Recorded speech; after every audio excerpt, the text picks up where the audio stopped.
Ngunit bakit ba biglang pumahid?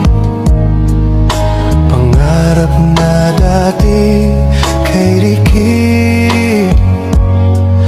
pati ng tamis sa iyong labi, naging luha sa bawat mo